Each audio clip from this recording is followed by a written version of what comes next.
This rain is so freaking noisy, I could barely hear anything.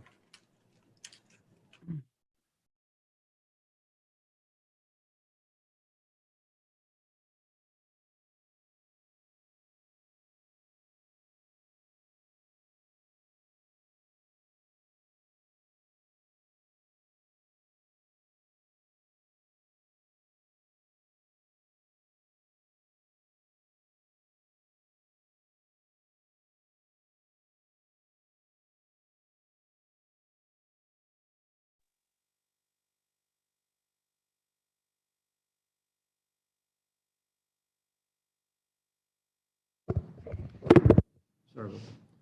Call the July 6, 2021 Municipal Authority meeting to order. Roll call, Marquet. Here, Thank you. Maria Kane. Here. Thank you. John Weaver is not here. Khalid Savant is not here. Operations Manager Stephen Neese. Counsel J. Michael Sheridan. here. Engineer Mr. David Porter. Here. Everyone please stand for the Pledge of Allegiance. I pledge allegiance Pledge allegiance to the flag, United States of United States of America, United States of America, to the republic, for which it stands, under God, indivisible, with liberty and justice for all. liberty for all.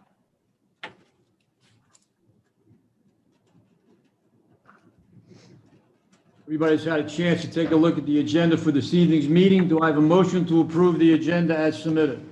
motion to approve the agenda. Do I have a second? Second, All in favor, please say aye. Aye. aye. Everyone's had an opportunity to take a look at the minutes from the June 7th, 2021 meeting. Do I have a motion to approve those minutes as submitted? Motion to approve the minutes. Do I have a second? Second, All in favor, please say aye. aye. Aye. Aye. There are no announcements. Public comment. Please stand at the microphone. Oh, is there a microphone? There is no microphone. Is there a microphone there? Just state your name, your address for the record, so we have it on public record, that's all. So We need you at the mic so that So- people on Zoom can hear. they can hear you on Zoom. They won't hear you if you're not on. No, dude. Technology. Hi, my name is Rebecca Kovacs, 104 House Lane in Newtown Square. I'm here once again to address the issue of the tapping into the sewer line for both myself and the Claggs. Dr. Clagg is over there. He's at 102 Springhouse Lane. I had a meeting this afternoon with Dave Porter, and at that time, we discussed the project and the cost of the raising of the lateral, the cost of the implementation of of hooking up to the sewer, and what it is that we would like to see from the municipal authority. The last meeting that I attended of the township, they they have matter-of-factly stated that this is an issue to be resolved by the municipal authority, that they will not be granting any waivers or any exceptions to the 537 plan.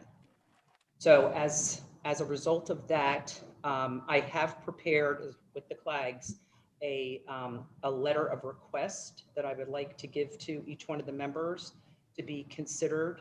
I don't know if you want me to go into the details of the request right now. I mean, if you have a letter, you can submit it, we can review it, and we can respond at the next meeting.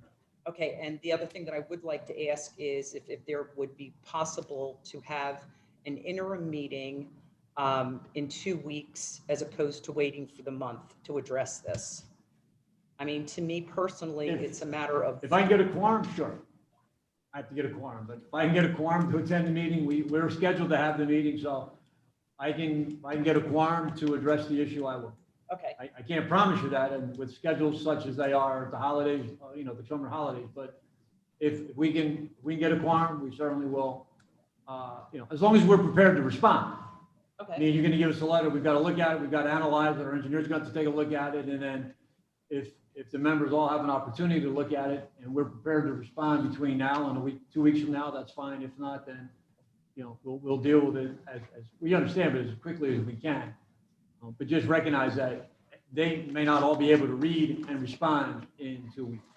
Well, let me just say this, okay? My letter is really only one page. So it's really short, and since we are able to do, I'm hoping that we can get a formal, because obviously we have technology to do so.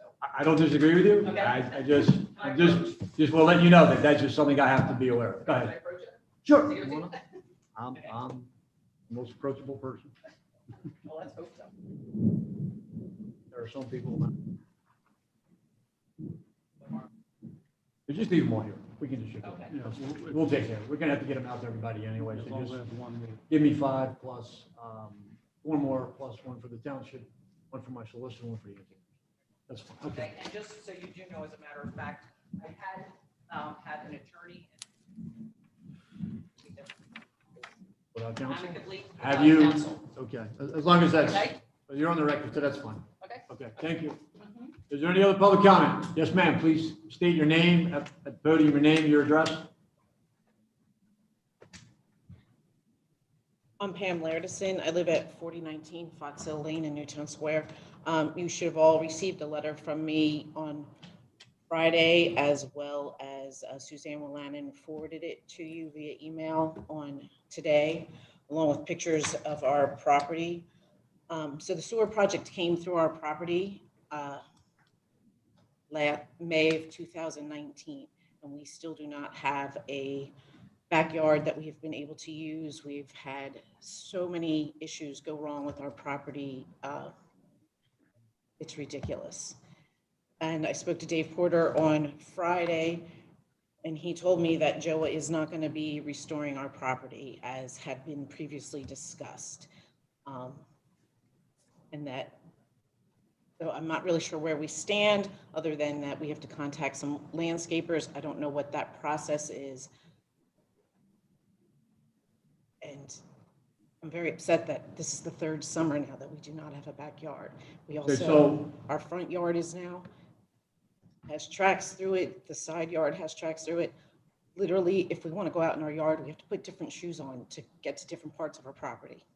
So our engineer's given me an overview of what happened with regard to your side and backyard where the authority was involved.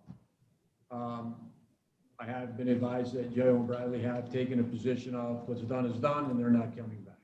That's an issue we have to deal with ourselves. That doesn't really affect you. I have asked our engineer to work either with you, or if you have landscapers that you are happy with, that you work with, or if not, we will have to go out and find landscapers that would be willing to come in, give us an estimate of cost to restore the property to the best we can, to the condition that it was before we entered the property and put the sewer system in. I read briefly some of your letter, which I believe deals with trees were removed, trees died, trees were taken down.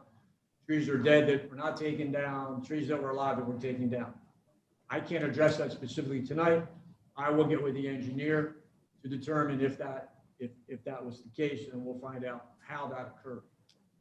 I understand that in addition to grading, in addition to seeding, that you were expecting some trees to be replanted to replace those that were taken down. So I have instructed the engineer to work with you. If you have a landscaper, We don't. if you don't, then we will do our best in the next, as quickly as we can, to identify reputable landscapers that have the ability to do the work. We will then have our engineer with the landscaper meet with you, outline what they're going to do and when they're going to do it. So this is an issue. So I did contact actually 4 landscapers last week, only one of which feels that they actually have the staff and the equipment to do this kind of project right now. If you have the name, just give it to our engineer as quickly as you can, and then we Okay. can. Well, they haven't been out to the property yet, but Right. so they would have to, they're coming out. I also have, I contacted 2 tree companies to come out and talk to them about the trees that David and I have been discussing. But I feel like this is gonna be another entire summer where we have no access to our yard, and it's ridiculous. I understand. Unfortunately, Do you? Because well, I do. I've been through this for 12 years. So I do you've been understand. living it with it in your backyard? No, but trying to get it done, trying to get it organized. I've sat here and listened to residents tell me that their yards are flooding because their systems are failing, that they don't have the financial wherewithal to pump on a regular basis because they don't have the money. So I've listened to all of these for the last 12 years. Yes, yours is unique, but I've listened for 12 years to residents with issues of sewage seeping out, flooding their backyards. The system, when are you going to get it done? When are you going to get it done? So we will go as fast as we can. We will work with the landscape person that you have. Our engineer is going to try and identify hopefully one more if we can. If not, we'll go with the one to see who can get out there, what they can do, and how quickly can they do it. That's what we will do. With regard to Joao, that's not us to deal with Joao. That has nothing to do with. But well, it does directly impact me because last year when this tree, the oak that came down on May 5th in the middle of a rainstorm is when when Brandywine came out to take it down. I identified that tree as dying over 20 months ago, and it's taken that long for someone to come out and get the tree down. We feel we have no power over our own property, that we can't make our own decisions to say to that land, to the tree company, come back tomorrow. It took them that long to come out. And so now Joao decided to restore part of our yard and said they would take care of anything that got ruined when that tree was coming down. And now they're backing away from their own word, and we're the ones paying for it. We're the ones that cannot have a backyard. We're the ones that during an entire quarantine did not have a backyard to just go out and enjoy. And that's just ridiculous to sit here and tell me you heard people's complaints. That's just unacceptable. We're paying for our property to enjoy our property. You're in direct violation of the easement that we signed. Our property is not restored, and we're not enjoying our property. As I said. And again, I'm beholden to you. That it's just ridiculous. Like I said, we will go as fast as we can. We will get with the landscape people as quickly as we can and try and address it as fast as we can.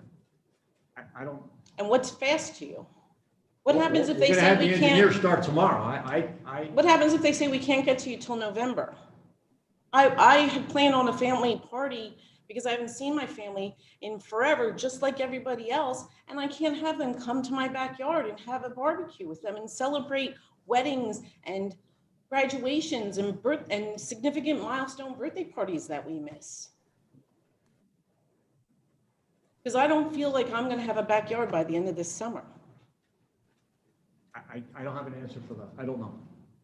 Okay. We'll go as fast as we can. We'll do everything we can in our power to move it as quickly as we can.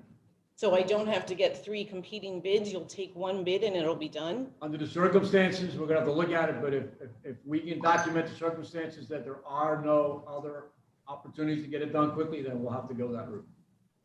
Okay. I'll hold you to that. Any other public comment? No? Okay. On transfer, make a motion that we approve transferring $3,184.99 from the escrow fund to the operating fund. This money represents a reimbursement of escrow money expended from the operating funds for underfunded escrow accounts. Do I have a second on the motion? Second the motion. Any questions or comments? All in favor, please say aye. Aye. Aye. Aye. Treasury report. Everyone's had an opportunity to take a look at the treasury report for the month of June, I believe. Is that correct? No, It's May, we're right? No, it's May. It is May? Okay, thank you. Everyone's had a chance to look at the treasury report as it was submitted last week for the month of May. Do I have a motion to approve the treasury report as submitted? Motion to approve the treasurer's report as submitted. Do I have a second? Second. Are there any questions or comments? All in favor, say aye. Aye. Aye. Aye. Payments. I'll make a motion that we consider approving the reoccurring bills paid on check register A dated June 18th, 2021, totaling $3,077.91. Do I have a second? Second. All in favor, please say aye. Aye. Maria? Aye. Aye. Aye, sorry. Thank you. 10.2, I make a motion, we approve the bills on check register A dated July 6, 2021, totaling $38,081.50. Do I have a second? Second. All in favor, please say aye. Aye. 10.3, I make a motion, we approve the release number 16 for Joao and Bradley, general contract work associated with the Ashford service area of the public sewer project totaling $212,680.73, leaving a balance of $286,115.61. Do I have a second? Second. Are there any questions or comments? All in favor, please say aye. Aye. 10.4, I make a motion, we consider approving release number 8 to Ford Brothers Electric Company, Inc. for the electrical work associated with the Camelot service area totaling $138,253.50, leaving a balance of $20,000. Do I have a second? Second. Mr. Chairman, I do have an adjustment to that amount based on the adjusted contract amount, which was reflective of the original change order of $15,087.89, which made an adjustment to the overall retainage held. So that the amount for that request would be $151,832.60, still leaving $20,000 remaining in that contract. Okay, I withdraw my motion earlier, and let's go back. So the new motion is consider approving release number 8, Ford Brothers Electric Company, Inc. The electrical work associated with Camelot service area totaling $151,832.60, leaving a balance of $20,000. Do I have a second? Second. Sec, Are there any questions? I have one. Can you explain the math to me? Mhm. Yes, the original contract amount for the old Masters pump station was $297,600. The original for Camelot Lane was $301,200. We added in the contract adjustment for change order number 1, which was for reconfiguring wiring and including a transformer at the one pump station in the amount of $15,087.89. So the total contract amount then became $613,887.18.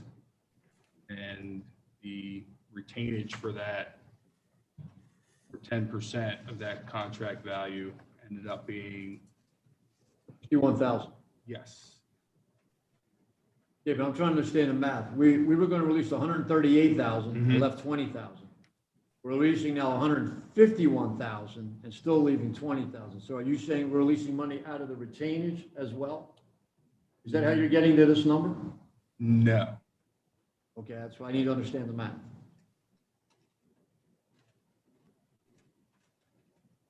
So the original request was 138,253.50, which would leave a balance of $20,000 in the account. Correct.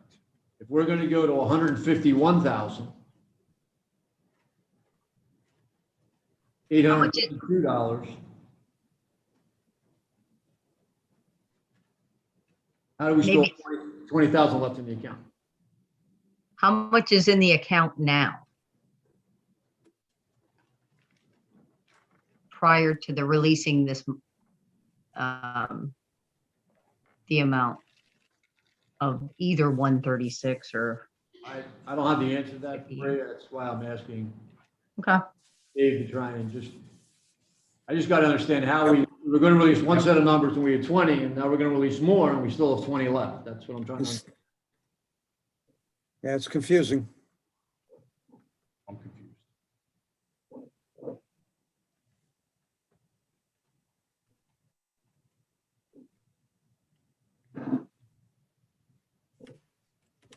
Sounds like we're not ready. I mean, it sounds like it should be 13,579 is the difference between those two. So if we had 20,000.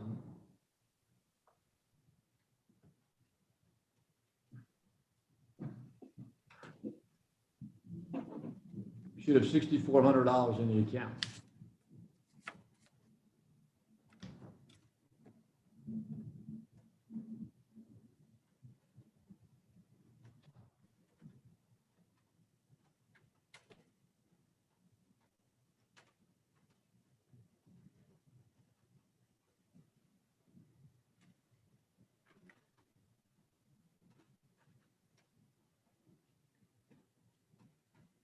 That amount's incorrect. That amount should be one.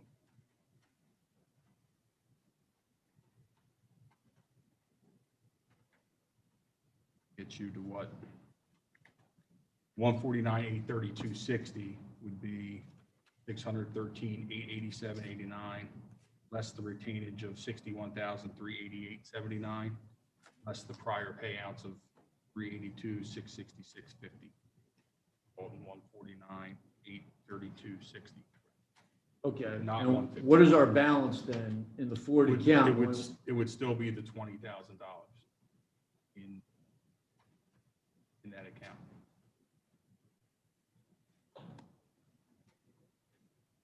Because instead of subtracting, you would have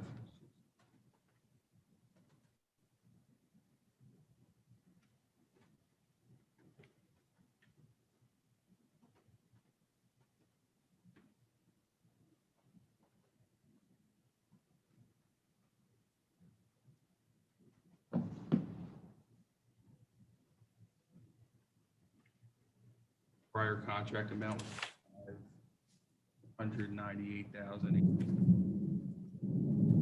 598,600. You got the 613,887.18. 61,800 roughly, I'm rounding, but $61,800 in retainage. You're going to ask for a release of 149,832, which would leave 11,579 if 20,000 was in the account at 138,000 release. So it's really only affecting the retainage amount in that. They're still requesting $20,000 either way you look at it, but the original contract amount was adjusted by change order one, which wasn't originally picked up in that first Okay, amount that was on the agenda. okay. We need to approve the change order? Yes. Yep. Okay, I think that's where the confusion Yep. is. What's that? Yeah, I think maybe we need to amend the agenda to include a approval of a change order in the amount of, and give us that, and what the reasoning is. Marie, the change order was approved a long time ago. I This is think, just the math block problem. Yep. but Oh, listen, we did, so you're saying that we have approved a change order? Yes. Okay, great. Thank you. Go ahead, sorry. I think, and I think Dave just confirmed, I think part of the confusion is a small part of that 15,000 that he was talking about was paid in a prior payout. That's correct. And so because of that, the math is not adding up like we Mhm. would have expected it to. Because if you would have added that to it, you would have actually expected to pay out 143, not 153, not 149. But that's because we, So why don't we just go through what's on the agenda and we'll rectify it at the next meeting? Exactly. So That makes sense. just so we're 100%. Okay, so I'll withdraw. My apologies. 10.4. Motion, and go back to the original motion, which is make a motion, we consider approving release number 8, Ford Brothers Electrical Company, Inc., for the electrical work associated with Camelot Service Area totaling $138,253.50, leaving a balance of $20,000. Do I have a second? I would, I would make a recommendation, we leave off leaving the 20,000, because I think that's part of the problem. It's leaving. Leaving a balance of which at this point in time, we do not have an exact number. No. Do I have a second? Second. Are there any other questions or comments? All in favor, please say aye. Aye. Aye. Aye. Thank you. 10.5, make a motion to consider approving the release number 9, Ford Brothers Electric Company, Inc. With electrical work associated with the Camelot service area totaling $43,410, leaving a balance of $14,470 in retainage. Do I have a second? Second. Any questions or comments? All in favor, please say aye. Aye. 10.6, I make a motion to consider approving a payment from the bond totaling $11,291.87 to Herb Montgomery Engineering for Part 2 permit work relative to the Camelot service area construction. Do I have a second? Second. Any questions or comments? If not, all those in favor, please say aye. Aye. Aye. Thank you. 10.7, consider approving a payment from the bonds totaling $9,739.36 to Herb Montgomery Engineering, Part 2 permit work relative to the Ashford service area. Do I have a second? Second. Any questions or comments? All in favor, please say aye. Aye. 10.8, I make a motion to consider approving the payment from the bonds totaling $507.50 to Herb Montgomery Engineering for Part 2 permit work relative to the Springton Point service area. Do I have a second? Second. Any questions or comments? All in favor, please say aye. Aye. Aye. 10.9, make a motion to consider approving the payment of $117.50 to the Newtown Township for a payment meant to be a township deposit that was applied to a municipal authority, escrow account, and do I have a second? Second. All in favor, please say aye. Aye. Engineers report. Reporter. Okay, thank you, Mr. Chairman. With regard to the public sewer extension project, the Ashford service area, there were 4 quotes, received for Mr. Wark, who is at the end of Lodge Lane, south of the Melmark School. His property is situated where we have the Newtown Hunt Pump Station constructed. He granted an easement to the authority for access and for those facilities to be constructed. Part of that agreement was for the authority to complete the connection of Mr. Wark to the public sewer system. 4 quotes were provided to the authority a couple of months ago. Went through, reviewed those quotes. A couple of them had rock clauses in them. I went back and got revised quotes, and it appears that the lowest cost for construction of about 35 feet of lateral was by Steve Botella Construction and Excavation Incorporated, and that amount was $5,900. RD Excavating included what they would cost for rock removal as well as the lateral installation, and they came in at about $6,530. We had prior quotes from Mid-Atlantic Mechanical for $6,100 and by Hart Builders, Inc. for $10,600. So the authority would need to take action on allowing Mr. Wark to move forward with engaging Steve Botella Construction for construction of his lateral, and the reimbursement amount would be $5,900. Okay. And that is outlined in the easement agreement, right, counsel? Yes, it is. Okay. Mr. Wark will then go ahead, contract with the company, and then upon completion and certification by the engineer, we'll submit a bill, and then we will reimburse directly to the contractor, or we'll reimburse Mr. Wark? Do we have that specific? Well, the agreement's going to be with Mr. Wark, as I understand it. So we reimburse him. After he So shows there's no evidence that he contractual paid relationship the between contractor. contractor. I make a motion that it's already in the easement. What? It already is in the easement agreement that we agreed to. So do we have to take action tonight? You need to agree to the expenditure part. Yes. Okay. I make a motion that we approve the expenditure of up to $5,900 for connection of a lateral to Mr. Is it Work? Work, W-A-R-K.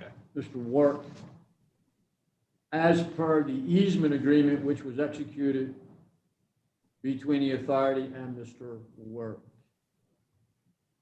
Do I have a second on the motion? Second. Second. Are there any questions or comments? The only comment I have is you'll notify their council that Right. we've agreed and they can go ahead and move forward. Okay. And it's a reimbursement. And it's a reimbursement. Okay. All those in favor, please say aye. Aye. Aye. Thank you. Okay. Okay, on the Camelot service area for Camelot Lane Pump Station, startup testing was conducted on Wednesday, June 16th. Testing was successful. Everything went according to design and according to plan. We are awaiting vendor certifications for the various mechanicals that were tested that day. We have received one of the mechanical vendor certifications. We're also waiting on assignment of the warranties in the name of the authority. In addition to that, Kevin Ford from Ford Brothers Electric received message from Pico today to schedule a date to simulate a power failure out at Camelot Lane Station so that the station can be tested under generator power. Kevin, I spoke with him today. He's going to let me know as soon as Pico gives him the date they can finish that testing. With that, there were a few change order requests from Ford Brothers Electric that had not been brought to the authority's attention previously. One is for installation of conduit from 2 casing thermostats on each pump motor to the control cabinet at Old Masters and Camelot stations. That is in the amount of $15,646.12. Labor and material included. It's for the 2 motors at Camelot and the 2 motors at the Old Masters station. And that's a result of just kind of a crossover between mechanical plans and our design plans and vendors' plans. So it really kind of fell into a gray area that it wasn't included in the original bid for the project. So they're asking for that amount, $15,646.12 for that station. There's a change order for Camelot service area for conduit and wire to relocate the bioxide control panel from inside to outside the station at Old Masters, and excavate from the building to the new control panel location for installation of the 1-inch conduit for those service connections. And that's as a result of having to kind of reshuffle some of the mechanicals inside the station for access to the lower level to the dry well, for the ventilation fan from the dry well to the outside. So we had to kind of move some control panels around, and the result was we were limited on space on the inside of the building for that control panel. Bioxide tank is outside, so that control panel was installed with the mechanicals with bioxide over control system. That is in the amount of $4,457.20. That is labor and materials included. The last one is for conduit and wire to add the well pump at the Old Masters pump station.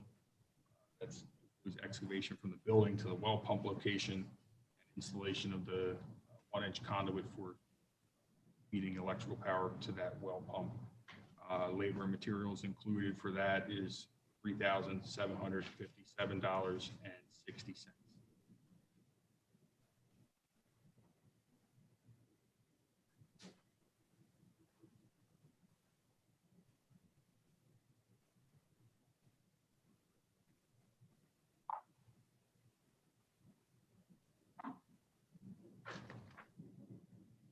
You're looking at a total of $23,860.92.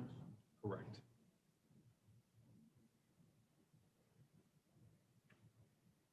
Make a motion that we approve a change order, 3 change orders totaling $23,860.92 for Ford Brothers for electrical work on both the Camelot pump station and the pump station at Old Masters.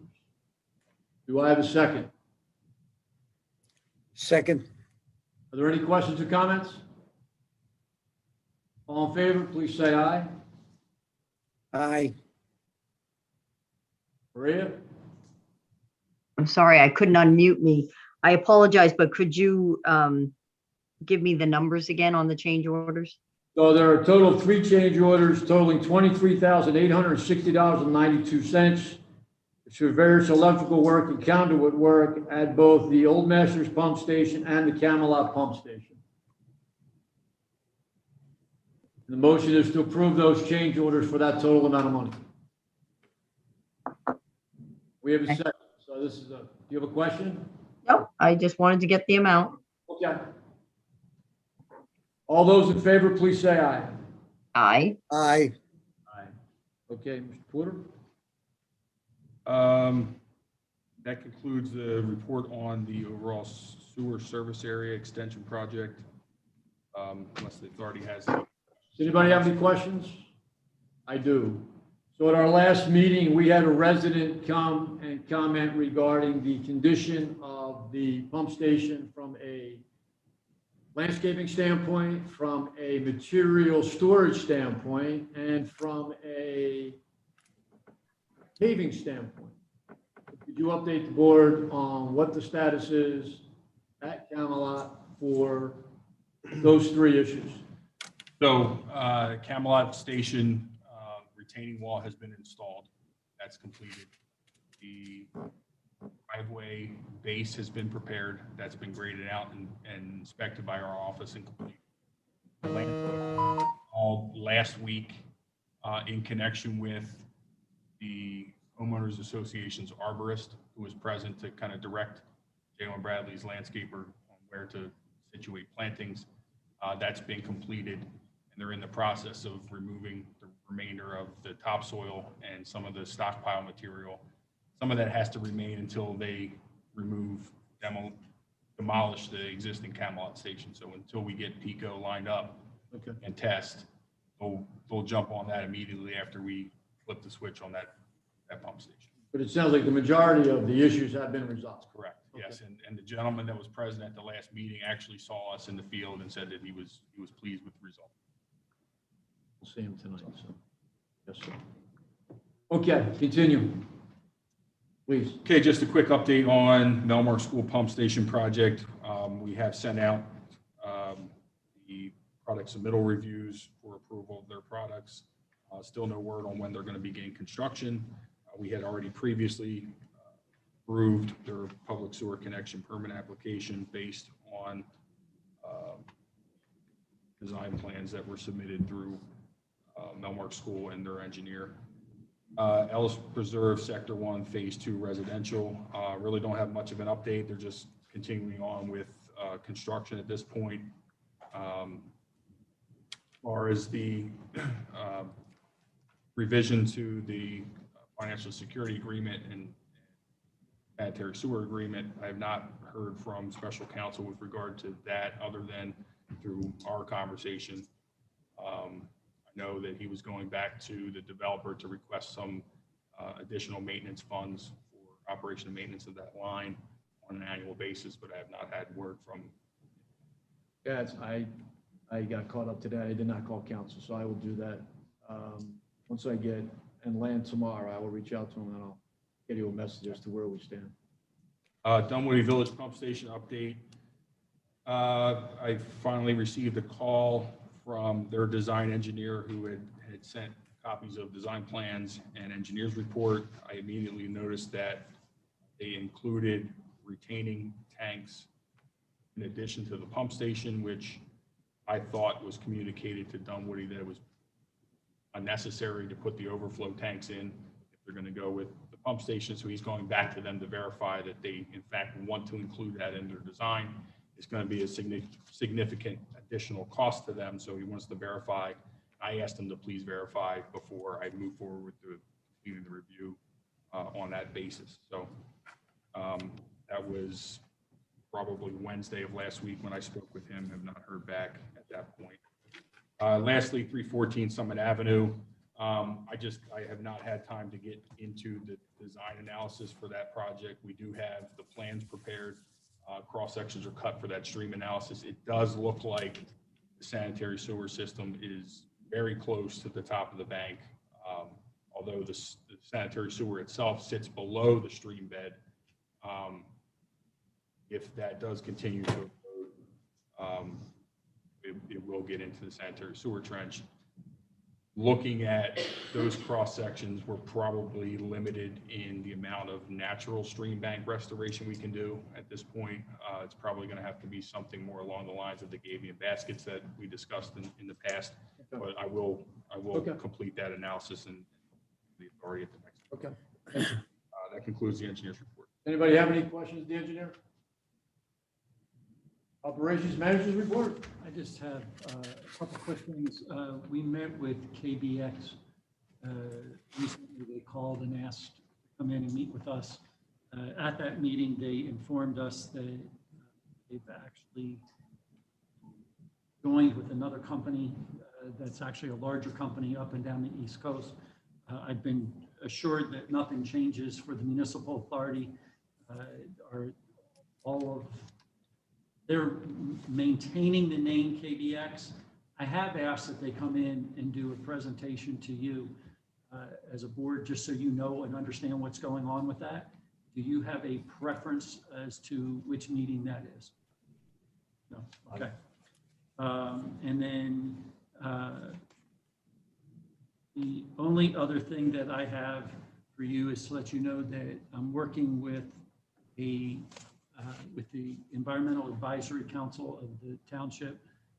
They were signed up as part of the 100,000 trees that are, or 10 million trees or whatever it is to be planted in Pennsylvania. Okay. And we have tentatively targeted a couple of the areas where a lot of the trees were removed at the pump stations to help plant some of those trees. I will say all of these trees are the short shrubs, but also a couple of the even the trees themselves that are planted that will grow, I think, up to like 25, 30 feet, are all start out small. So they're not going to be big to get in there, but it will help revegetate those sites. I knew we needed to be able to do that. And so we're trying to use that as our first go round. Steve, may I ask you a question? Sure. So we're putting some of them in Camelot Pump Station or no, or yes, We would like to, but we would obviously have to work with the HOA.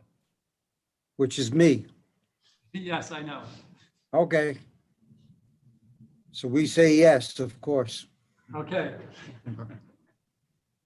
We'll let you know also what variety and those kind of things that we can get.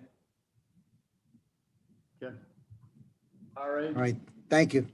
New business, 13.1, consider approving the shredding of checks 1103 to checks 1149 from Commonwealth Bank and checks 1400 through 1802 from Citizens Bank. Both bank accounts have been closed. I'll make a motion that we approve the shredding of those checks. Do I have a second? Second, All in favor, please say aye. Aye. aye. Thank you. 13.2, community garden. Paul? Yes, good evening, Paul Seligson, 4727 Mill Hollow Lane, also chairman of Newtown Square and Bloom. So a few years ago, members of Newtown Square and Bloom it sort of organically grew up that they would like to start a community garden.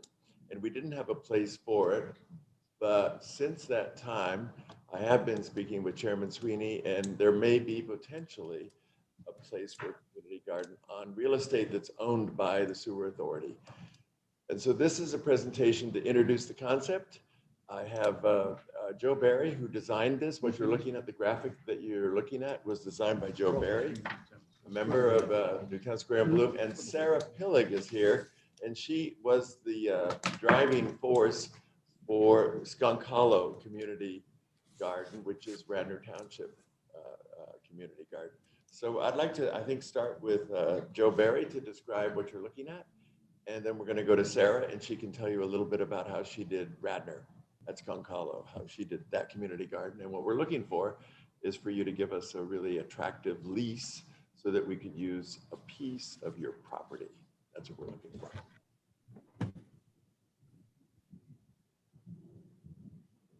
As Paul mentioned, my name is Joe Barry. I live at 3654 Wyola Street in Newtown Square. And is there a laser or something I can use to point to things? Or can I point up here? It does not work on Nothing the works. TV, sorry. I'll verbally describe. Well, our plan, the greatest overview is we want to do it in 2 phases.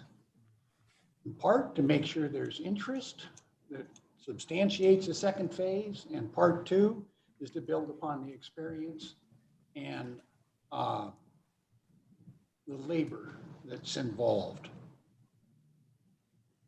We tend to have 15 4x8 beds, small beds, in the first, or in total, in the first phase. If you've been to the paper mill, I built 2 of these beds at the main entrance to the paper mill. Then we're going to have 5 of the 4x10s, and then 15 4x8s. They're raised beds, 16 inches, using 4x4 is the current plan. However, the cost of wood may mean that we'd have to go to a less attractive and use 2x6s to build the framing. That would cost less, but could be a little bit more of a problem. Why those dimensions are such, the 4 feet allows people to, on both sides, reach in to the rows that they would be tilling. The length is just to have some that are a little bit bigger than others. We propose that there would be deer fencing and rabbit and small animal fencing all around the entire property. In phase 1, it would be around 1/2 of it. And then when we went to phase 2, we would push it out using that one long side just by pushing it out. A little bit less costly. There would be a break area, we envision. We've been working with some people that would provide some trees. We'd have to purchase picnic benches or something there, and some sort of a leveling process going on. Parking. Over on the left side, you'll see the existing road access. We propose that this area would be more toward the bottom of the property, leaving the road to where this is somewhat open. We could plant some trees if people wanted to buffer from it, or that property could be utilized, the more valuable one that has direct road access. It's tilted south at a very small slope. That's ideal. Trees have been removed on both sides. That's ideal. And maybe Radnor can speak to some of their concerns about steeper slopes and more trees nearby. We would initially start off with the parking spaces that are shown there. That would require nothing more than maybe a 4x4 in front to keep people to stop. Eventually, that could be gravelled if you wanted to do that. Phase 2 would add some more parking spaces. Again, it would respond to demand. We propose that there would be a maintenance shed. Also, a bunch of composite bin areas. That's been the experience. We've talked not only with Skunk Hollow, but also with Haverford, who's put in a rather nifty community garden. And they think these added features really enhance the use of the facility. You're probably thinking, how much would all this cost? With wood prices up, I went through the figures again. For the raised bed, if we had to buy in bundled forms from Home Depot, about $30,000. For the operation, the garden lockers, workbenches, and the little maintenance shed is different, and the shaded break area, if we put those operation characterizations, water and electricity available, garden lockers, workbenches, maintenance shed, and the shaded break area, that would add another $45K. The parking, if we gravel and fix it up a little bit more than just turning off the roadway, that's about $5,500 estimated. We propose that Newtown Square in Bloom would attempt to get most of the construction labor done. Building the garden lockers. We have 3 very active people that hopefully can recruit a few more to help in this construction. So not only is it a community garden, but it's also a community garden raising, which is another positive. There'll be vested community interest in this endeavor. I think that's the bottom line, and I think, yeah. You know, you may be wondering, or some people that are looking by video may be wondering, where is this? And I want to just position this whole affair. This is on Bishop Hollow Road, opposite this building on the other side, in what was formerly a sewage field. Am I saying that correctly? For the members of the board that are on Zoom, it's where our laydown yard was, right off of Bishop Hollow Road across from the Little League field. For reference purposes, it was where our laydown yard was. And it was never used as a sewage field, is that correct? Oh, it was. Oh, it was? Okay. It was. Before it was a laydown yard. Okay. Thanks, Joe. Thank you very much. Any questions or thoughts on the design? Final point is, this is what we want is a community garden that isn't an eyesore. And if In Bloom is going to do this, it's going to be well done. Thank you. Good evening. My name is Sarah Pilling, and I live on Garrett Avenue in Rosemont, Radnor Township. And yes, I am one of the founders, sort of the energy behind the development of this, what is now known as the Skunk Hollow Community Garden. Give you a little bit of background about me. I am a horticulturalist. I have a variety of non-degrees, like the Barnes Foundation and Longwood, but I also went to Temple Ambler, got an associate's degree because that's what they had in those days, and brought the concept of raised community gardens to Ambler. It originated from the 23 Cities program, which was initiated under the George Herbert Walker Bush and his 1,000 Points of Light. And there were 23 cities, inner city, that were chosen, Philadelphia being one, Camden being one, where they were working on old abandoned lots that had had houses, so they were full of lead, so you didn't want to go in the ground, was one of the reasons. When I came to really activate it initially, I was part of the Penn State Urban Gardening in Chester, Pennsylvania. under the Delaware County Cooperative Extension Service.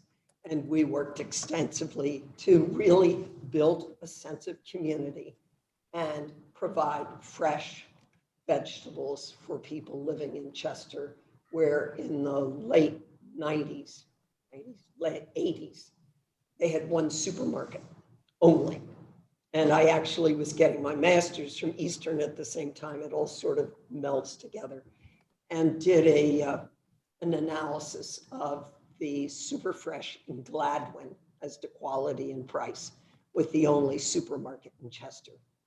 And guess whose food was more expensive? The one in Chester, and the quality was down. So let me put the Skunk Hollow Community Garden in context for you, because I think it helps. I'm aghast at the costs that you're doing. You may know where the Willows Park is. It backs up to Newtown Township. It is in the Skunk Hollow section, which is the land that, through use of state money, Radnor bought from Ardrossan at some point.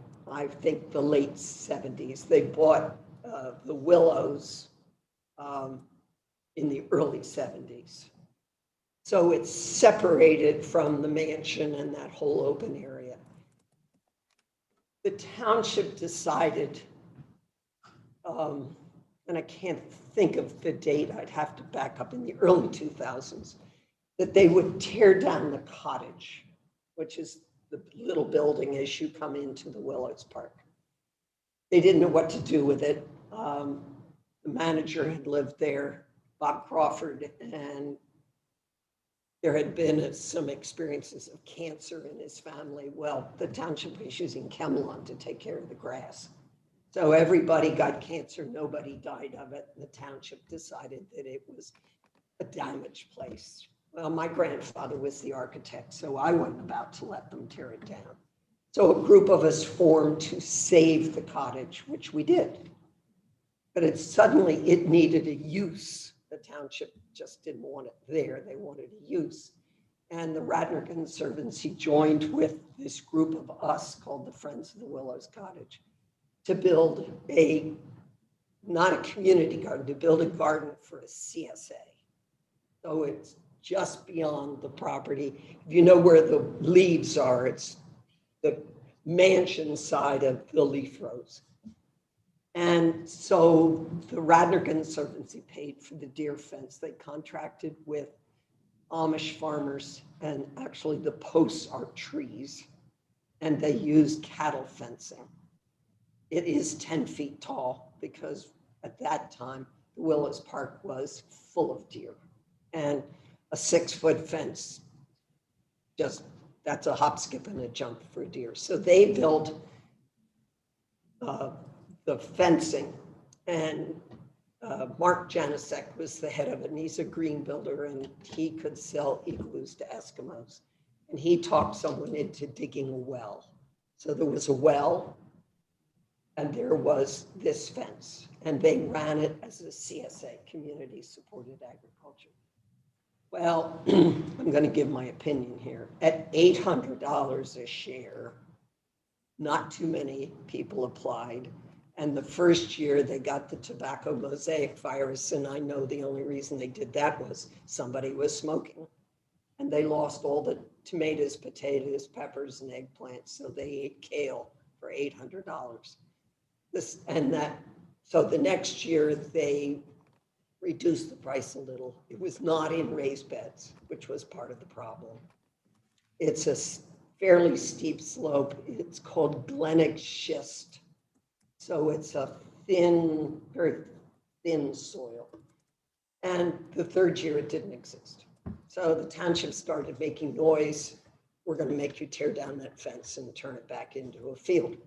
And I was just waiting for the opportunity. Another woman, Katrina Ogilvie, and I started this.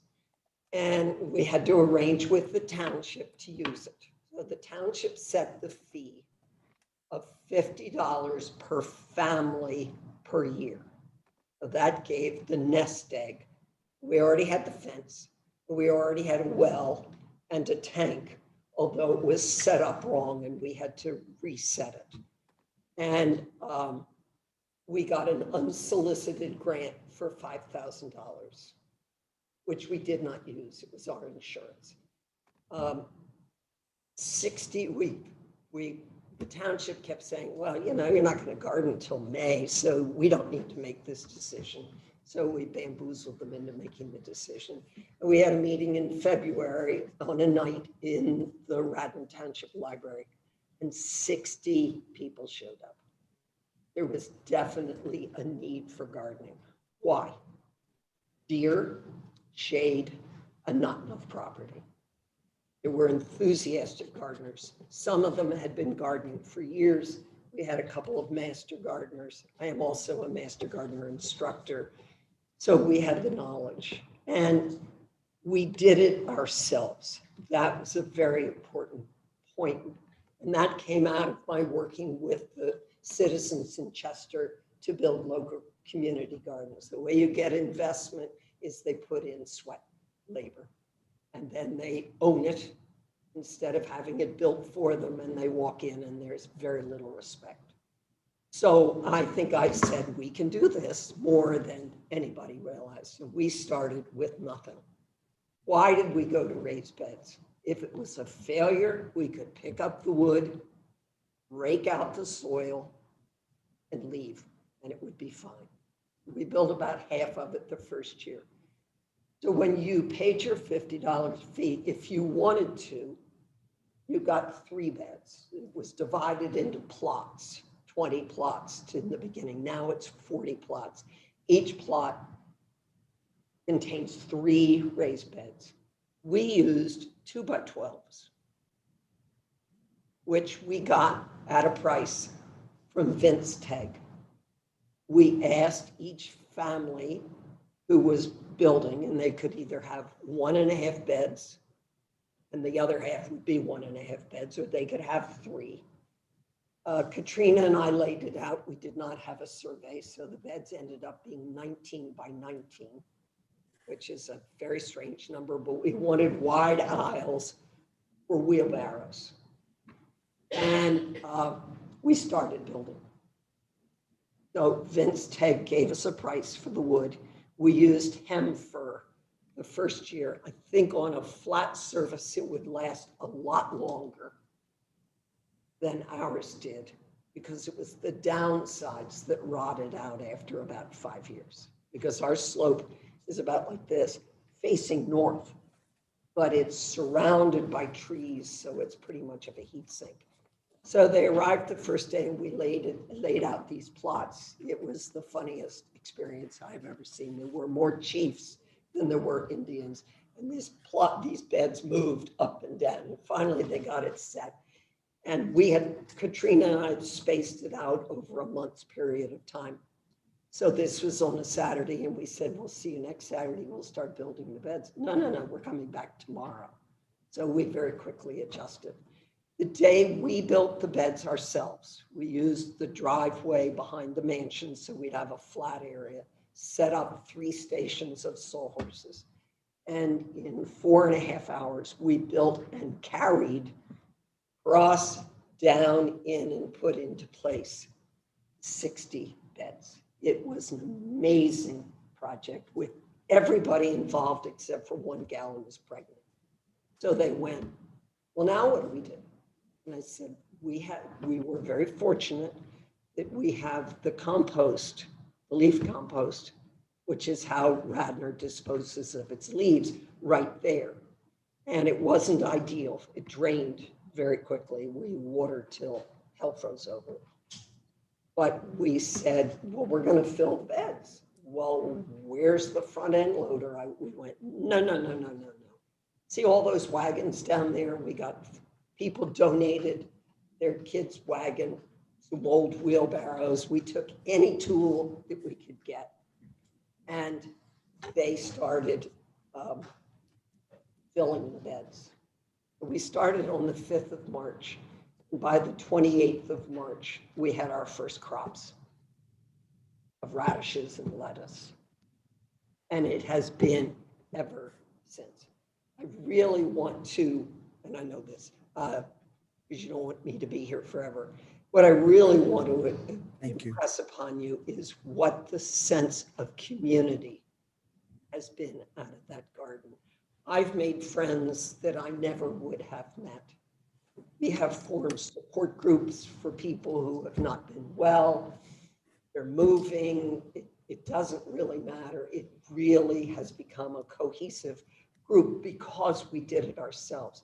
One of the things we did was 284, the Boy Scouts is in Radnor. And there are always kids looking for an Eagle project. So we have gotten quite a bit done. Beautiful shed. I think the young man thought it might be 6 feet by 8 feet, but it's 24 feet by 4 feet. So that the doors open all the way across. They have built signboards for us. They're always looking for a project. And that has been very much of a help for us. And we did charge something for the wood for the beds. Part of the commitment is put yourself into it with your money into it. I think the first year we charged $35 per family. And that was a bed 4 feet wide by 16. Good thing about the raised beds is you know the size, you know how much water you need, you know how much fertilizer you need. And you try to teach the people not to plant in rows. You don't plant in rows in raised beds. You scatter, you do it in blocks. You do it in different kinds of plants because then the insects don't get done. They don't attack a monoculture. We, again, had wood chips because there's a big tub grinder up the willows. So all the brush and the trees, some of the trees that the township takes down, goes up there and is ground in it. So in between all our beds, it's mulched with wood chips. Well, we're getting a little long in the tooth. So the Haverford School has come, the Agnes Irwin School has come. Villanova has a service day in the fall, and they're always looking for a project. And they come and spread wood chips for us. So it has worked out very, very well. Another piece that Katrina and I got into it was an outreach service. And so once a week during the season when there's crop there, we collect excess vegetables, or somebody says, I'm going to be away, take my peppers, or we glean through it. And we've been giving to a pantry called Loaves and Fishes, which is down in Prospect Park. And when I was in charge, I went to the market. We always weighed everything, washed it. So I knew how much we had done. 50 pints of cherry tomatoes. And we were giving away about $4,000 worth of food a year. That has become another piece of way the community builds together. And actually we take up a cash contribution or your turkey from Giant or your ham or whatever. And that goes to Loaves and Fishes also. So people begin to understand that they can share. So I hope I've given you a little bit of a picture of how it goes. It's been a howling success. We have a long waiting list. Any questions? So as Paul and I have spoken,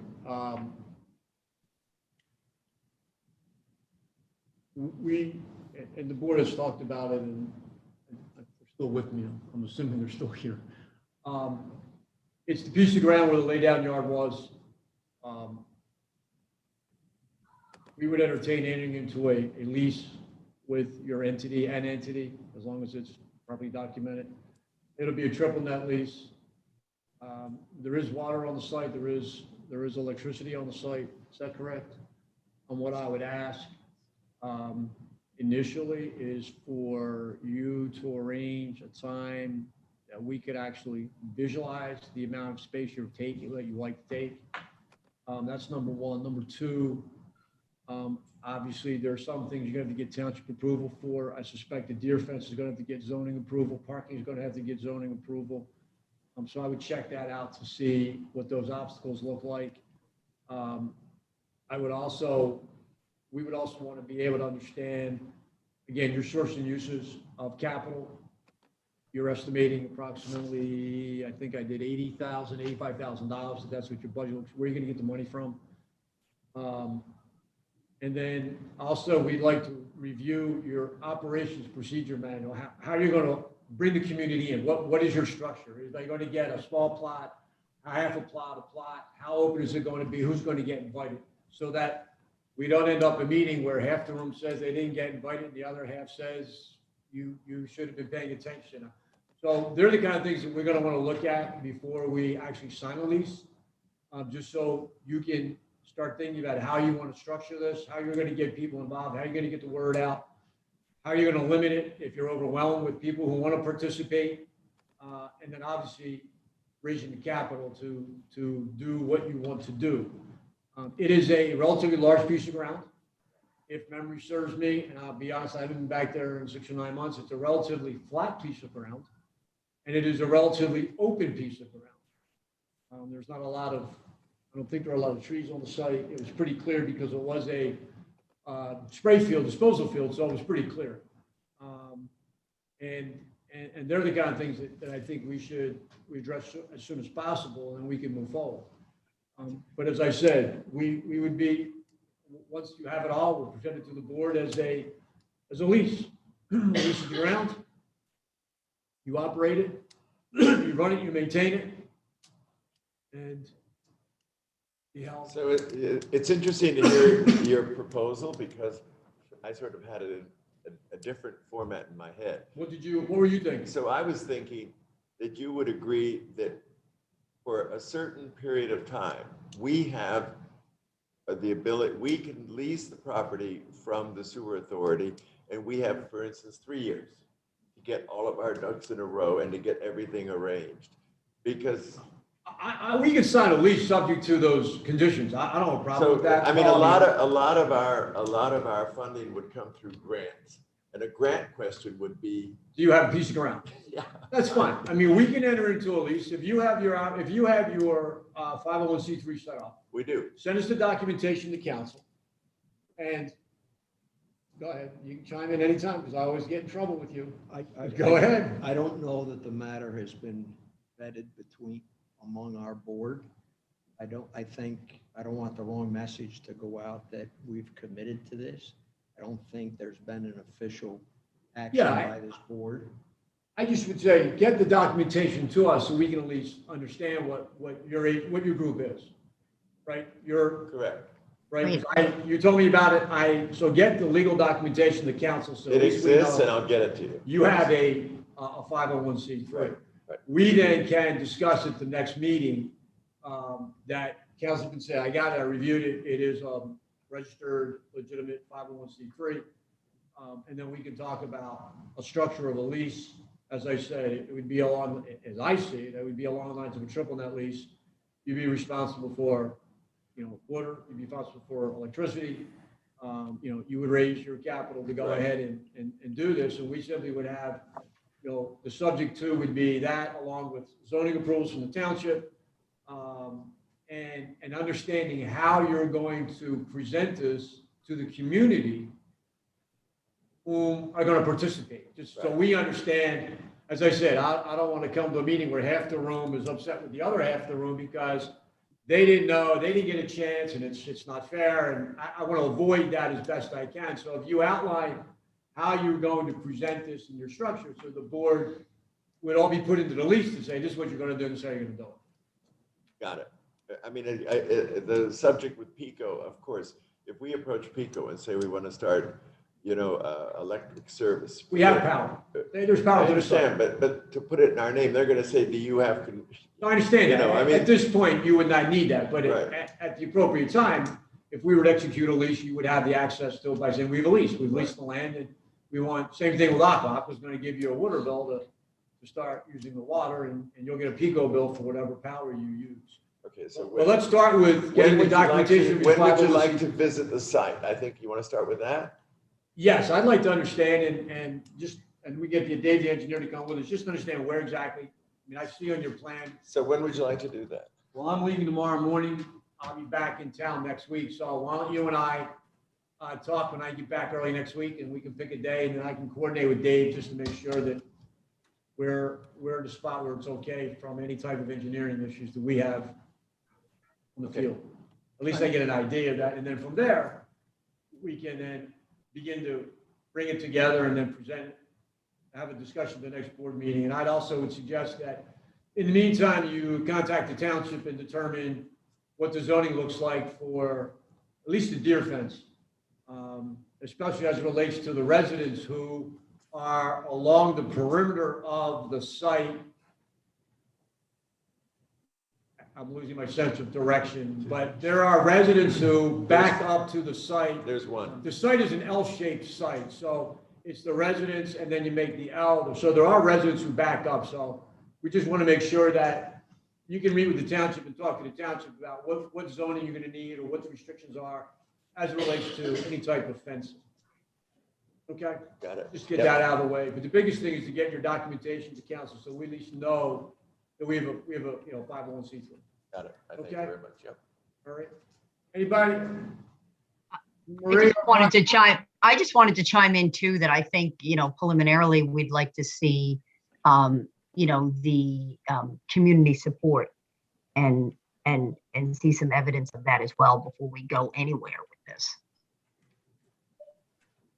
Okay. Yeah, well, I think getting the documentation will be equal to getting the community support. I think both are important. I think the community will definitely favor this, and we should get it. I know I favor whatever Paul does. Typically, he does a great job.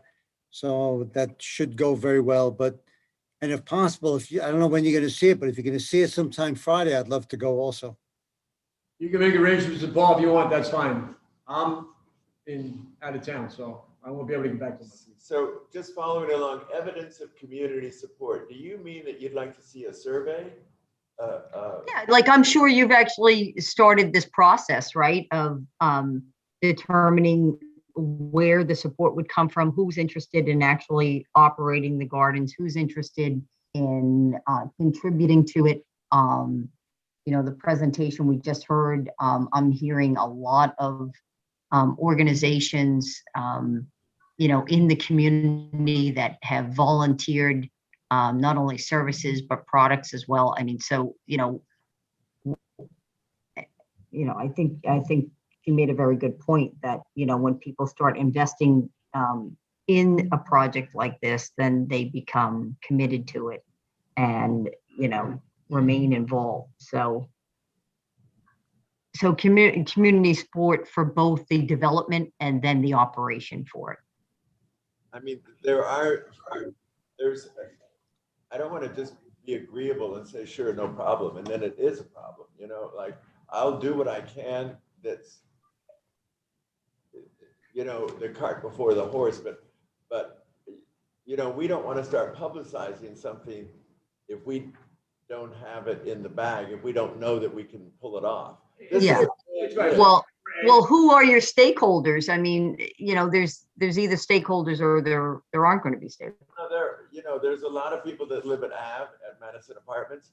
I mean, there's people at Dunwoody Village. There are people that have written to us that have asked us, but these are individuals. I mean, we haven't made a survey out of it, and we don't have the funds to create a whole survey just for this question. I mean, we could go, there is Gather in the Circle. I'm also co-chair of Gather in the Circle, and they do surveys, and we could ask Gather in the Circle. They're doing a farmer's market right now. We could tag that on as a question to a Just get Gather. a flavor. But the thing, I can speak, I don't want to cut you off, Paul, but I mean, I can speak that there's a fair amount of interest in the community for this. I know that it's come up multiple times from the New Town Square and Bloom group. The Environmental Advisory Council has spoken to something like this.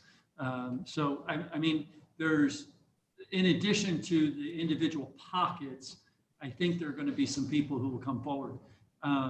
So I'll work with Paul in helping him to figure out how to kind of navigate some of that to get you some of who's interested, and we'll get you some information there. I'll be happy to talk with Paul more, mean, I spoke up during public comment at every commissioner's meeting for 6 months. At the farmer's market, I assume Newtown Square has a library. Right there. So you just begin asking people about it and letting people know. And I don't know whether you guys, in our newspapers, falling off. but- We use Instagram, Twitter. I mean, that's. Okay, all right, Thank you. okay. Thank you. Thank you. Old business, consider adopting the 2020 audit. As I said at the last meeting, I still have a question with regarding to the reimbursement to the township with regard to paving. Our engineer gave us a number of $1,450,000.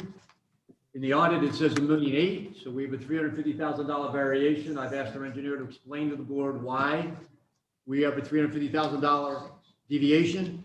He is in touch with the township's engineer, and we don't have an answer yet. So hopefully you get an answer between now and the next meeting, and then we can move forward. Does anybody else have any questions with regard to the audit? Nope. If not, do I have a motion to it? Go ahead, I'm sorry, you're right, go ahead. As the members will recall, at our last meeting, we were presented with a waiver and release that was approved for Old Masters Golf Course to help to cover the cost of the irrigation system that was damaged during the construction of the pump station, as well as some restoration work. Since then, and if you recall, that was not to exceed $36,000. Since that time, they've come in with a number that's actually $43,000.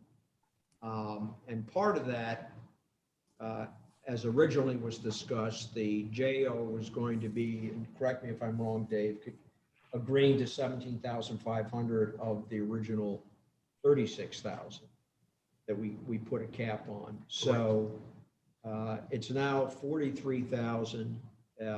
And what I'm suggesting is that it be agreed upon, but in conjunction with that, the agreement would be conditioned upon receiving the easement agreements that have been provided to the owner of Old Masters, so that we can proceed to have the electrical service cable installed and move forward with the operation of that pump station. So it's a recommendation that we approve that additional $7,000. I'll rewrite the agreement and make the owner of Old Masters aware that this is all conditioned upon, subject to getting the easement agreements completely executed and recorded. So I'll make a motion that we adjust the reimbursement number from 36,000 to not to exceed 43,000 for site restoration, irrigation restoration on the Old Masters golf course, subject to the owner executing the easement agreements that have been provided to him within the next, you want to put a timeline in? Next 10 days. Within the next 10 days. Do I have a second on the motion? Second on the motion. Are there any questions or comments? If not, all those in favor, please say aye. Aye. Aye. Okay, is that it? Did I miss anything? That's all I have. Okay, that is it. So do I have a motion to adjourn? Motion to adjourn. Second? All in favor, Second. say aye. Aye. Aye. Thank you.